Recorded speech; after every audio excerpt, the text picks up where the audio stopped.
QRMP quarterly return monthly payment scheme GST में इस scheme को इम्प्लीमेंट हुए 1 क्वार्टर हो चुका है, जनवरी, फरवरी, मार्च। काफी लोगों को ऐसा लगता है कि ये स्कीम इतनी बेनिफिशियल नहीं है, गलत फंस गए इस स्कीम में, इससे तो पुरानी स्कीम बेटर थी। तो उनके लिए इस स्कीम में से ऑप्ट आउट करने के लिए 30 अप्रैल तक का टाइम है। लेकिन before they take a decision of opting out of the scheme, they need to apply their mind. सबसे पहले हमको हमारा दिमाग अप्लाई करना पड़ेगा कि क्यों हम लोग इस स्कीम में से ऑप्ट आउट करें। क्या रीजंस है कि इसमें से हमको ऑप्ट आउट करना चाहिए, या तो क्या रीजंस है कि इस स्कीम में से हमको ऑप्ट आउट नहीं करना चाहिए। इसी टॉपिक के ऊपर आज का वीडियो है। So I will try to explain कि भाई क्यों QRMP स्कीम में से ऑप्ट आउट करने से पहले आपको 2 बार सोचना चाहिए। जिनका कहना है कि इस स्कीम में गलत फंस गए, इससे पुरानी स्कीम बेटर थी, उनके पास मेनली 2 रीजंस हैं स्कीम में से ऑप्ट आउट करने के लिए। उनका कहना है कि ये स्कीम इतनी खास बेनिफिशियल नहीं है। नंबर 1, सबसे पहला रीजन उनके पास है कि भाई पहले भी हम लोग अगर 1.5 करोड़ से कम का टर्नओवर होता था तो GSTR 1 को क्वार्टरली फाइल करते थे, GSTR 3 भी सिर्फ हम लोग मंथली फाइल करते थे, और GSTR 3 भी इज ओनली अ समरी, सिर्फ एक समरी है। तो पेमेंट मंथली करें या तो फिर GSTR 3 भी फाइल करें मंथली, दोनों ऑलमोस्ट सेम चीज है। तो कोई इतना बड़ा बेनिफिट गवर्नमेंट ने हमको नहीं दिया है ये स्कीम इंप्लीमेंट करके, ऐसा उनका मानना है। तो ये पहला रीजन। दूसरा रीजन उनके लिए ये है कि भाई हमारा जो कस्टमर होगा वो हमको तभी पेमेंट करता है जब हमारा इनवॉइस उसके पोर्टल में रिफ्लेक्ट होता है। अगर GSTR 1 को मैं क्वार्टरली फाइल करूं तो क्वार्टरली वो इनवॉइसेज उसके पोर्टल पे रिफ्लेक्ट होंगे, और अननेसेसरी मेरे जो पेमेंट की साइकिल है वो बढ़ जाएगी, वो मुझे लेट पेमेंट करेगा, बिकॉज जो क्वार्टरली इनवॉइसेज मैं अपलोड करूंगा वो देर से उसके पोर्टल में रिफ्लेक्ट होंगे। तो मेनली ये 2 रीजंस दिए जाते हैं for opting out of the QRMP scheme. मेरे ओपिनियन में ये दोनों के दोनों रीजंस गलत हैं, और QRMP scheme small tax payers के लिए एब्सोल्युटली बेनिफिशियल है। क्यों दोनों रीजंस गलत है और क्यों ये स्कीम बेनिफिशियल है, दैट आई विल एक्सप्लेन। एक QRMP के रिलेटेड वीडियो मैंने ऑलरेडी जनवरी में अपलोड किया था, जिसमें QRMP के रिलेटेड सारी इंफॉर्मेशन दी थी। फिर भी एक छोटी सी बात, QRMP में आप करते क्या है कि अगर आपका एग्रीगेट टर्नओवर 5 करोड़ रुपीस तक है, then GSTR 1 as well as GSTR 3 भी दोनों रिटर्न हम क्वार्टरली फाइल करते हैं, but payment we are required to make on monthly basis. जो पेमेंट है GST का वो मंथ टू मंथ हम लोग करते हैं।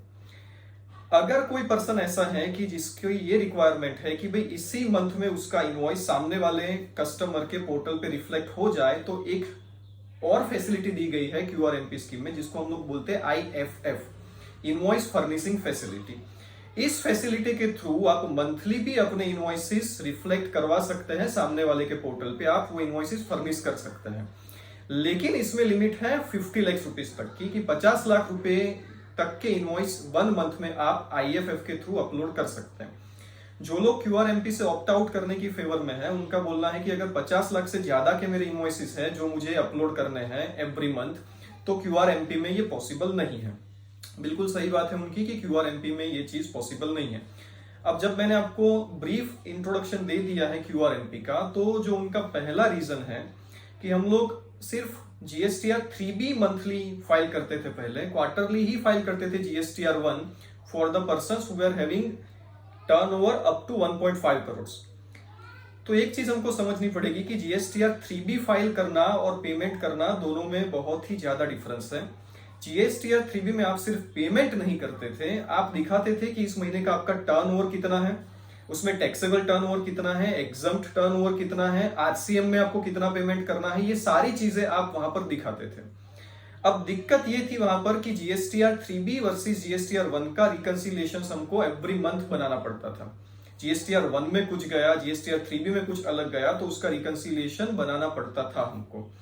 तो ऑलमोस्ट एवरी मंथ एक छोटे से फाइनलाइजेशन जैसी सिचुएशन आती थी कि आपका स्टाफ बैठ के वही फाइनलाइज करता है कि कितना टर्नओवर हुआ, कितनी ITC है मेरी, कितना पेमेंट करना है, GSTR 1 में कितना दिखाना है, GSTR 3B में कितनी फिगर्स है, इन सबका रिकंसिलिएशन करे। जबकि QRMP में आपको प्रोविजनल बेसिस पे हर महीने पेमेंट कर देना है, जिसमें 2 ऑप्शन है हमारे पास। एक है कि भाई पिछले क्वार्टर में जितना पेमेंट किया उसका 35% हम लोग पेमेंट कर दे और गवर्नमेंट हमको कुछ नहीं पूछेगी, फाइनल पेमेंट हमको करना है at the end of the quarter. दूसरा है सेल्फ असेसमेंट बेसिस पे, आप अपने हिसाब से एस्टिमेट कीजिए कि इस महीने की आपकी टैक्स लायबिलिटी कितनी है, उतना टैक्स आप पे कर दीजिए। दोनों ऑप्शन है। अब ये जो टैक्स पे करना और जीएसटीआर 3B फाइल करना, दोनों में बहुत बड़ा डिफरेंस है।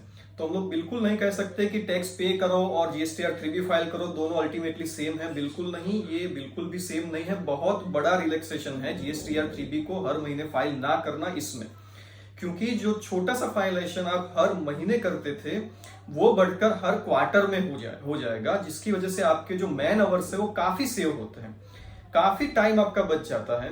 कुछ लोग कहेंगे कि जितना हमको हर महीने करना होता था उतना ही हमको हर क्वार्टरली करना पड़ेगा। जी हाँ, उतना ही आपको हर क्वार्टरली करना पड़ेगा, लेकिन जो टाइम का सेविंग होता है, जो आपको हर महीने टाइम देना पड़ता था और वो आप जो टाइम क्वार्टरली देंगे, अमेंडमेंट्स के लिए आपके पास टाइम रहता है, करेक्शंस के लिए आपके पास टाइम रहता है, सोचने के लिए आपके पास टाइम रहता है। तो ये सारी चीजें बहुत ही ज्यादा बेनिफिशियल है छोटे टैक्स पेयर्स के लिए।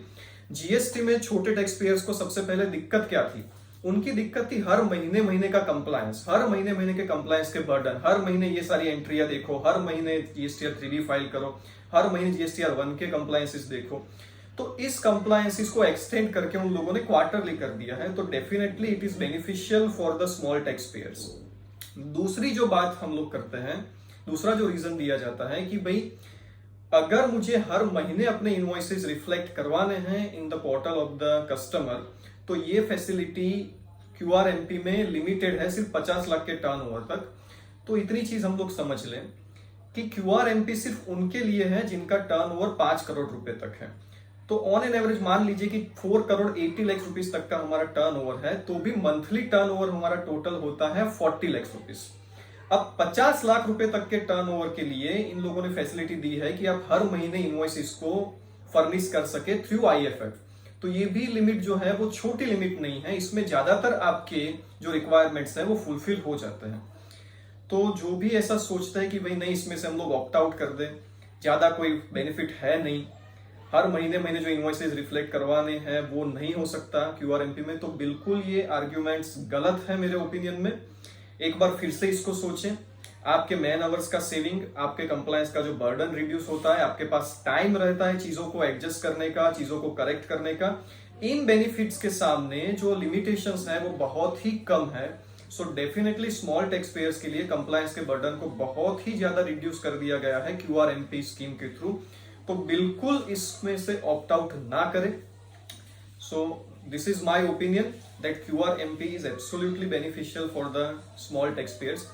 फिर भी अगर आपके माइंड में कोई क्वेरी या क्वेश्चन है तो कमेंट बॉक्स में लिखिए, I will try to answer those questions. Thank you very much friends.